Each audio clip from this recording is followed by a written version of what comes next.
Hi! Another short but extremely useful video. This time I'll tell you whether it's worth buying the aozum LED lamps, specifically the P9 model. And no, this isn't clickbait. There is a real downside that makes me not recommend these lamps to anyone. Let's get started. To start with, a good friend of mine lent me the bulbs to use for a week so I could come to some conclusions about them. So the lamps come in a standard beautiful box. Everything is colorful and vibrant, perfect for a gift or anything else. According to the manufacturer, the power of the lamp is 530 watts. The model is fresh, 24 years old. The color temperature is 5500 Kelvin. The lamp itself is made to a very high standard. The fitting of the parts is close to perfect. Everything is good with that. The only thing is that this is both a plus and a minus. For those who like to open lamps and reapply thermal interfaces, there is bad news. The lamps come from the factory not assembled with screws, but with rivets. So you can't open it, only in a vandalistic way. According to the manufacturer, a new cooling system with a dual heat pipe is used, just so you know. The diode looks like this. I was also pleased with the very small and compact unit. It's really super compact.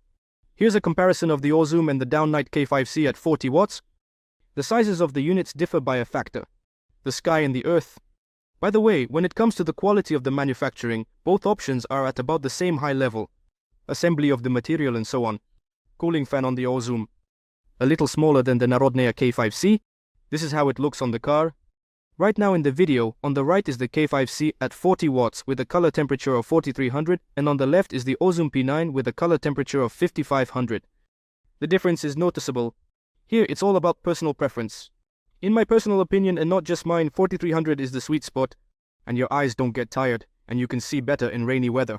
You can't cheat physics, but it's more stylish and beautiful. Of course, just so you know, the light is white, it doesn't go into the blue. The filling is even, and the cutoff is present. Just specifically, the reflector on the Peugeot 308 in the T9 body is not very good, and no matter what you put in, there is just like an ideal STG. You won't get it.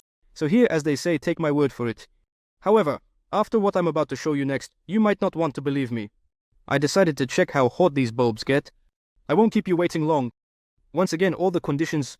The aozum bulb, model P9, the temperature outside is plus 18. The bulb isn't in the headlight. In the headlight, logically, the temperatures will be even higher. Or the temperature is the same, but the protection system will kick in much faster. And the bulb will constantly reduce its power. So it's a matter of what will happen first.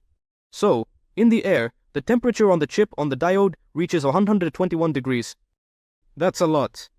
For example, a regular K5C at 40 watts heats up to 81 degrees.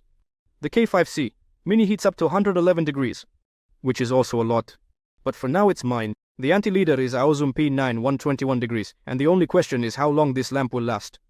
I think it's no secret that the higher the temperature, the less the lamp will work, all other things being equal. Of course, it is possible that aozum has learned to use technologies and materials, but I'm a bit skeptical. Share your thoughts in the comments about this. Some might say that I haven't taken many factors into account, that I didn't connect it to any devices, didn't check how the power drops during operation, or whether it drops at all, and I didn't measure the light output. Well, and so on, and you are right, yes, that's how it is. In this video, I just wanted to say that this bulb shines pretty well but gets incredibly hot. It gets so hot that after about 7 minutes of testing, I smelled burnt plastic coming from the headlight. So for me personally, this 1- is more than enough, and I'm no longer interested in what other advantages it might have. Maybe I'm wrong, but that's the reality. The proud label double heat pipe doesn't really mean anything, and it doesn't provide any real noticeable results. Something like that? Well, that's all for today.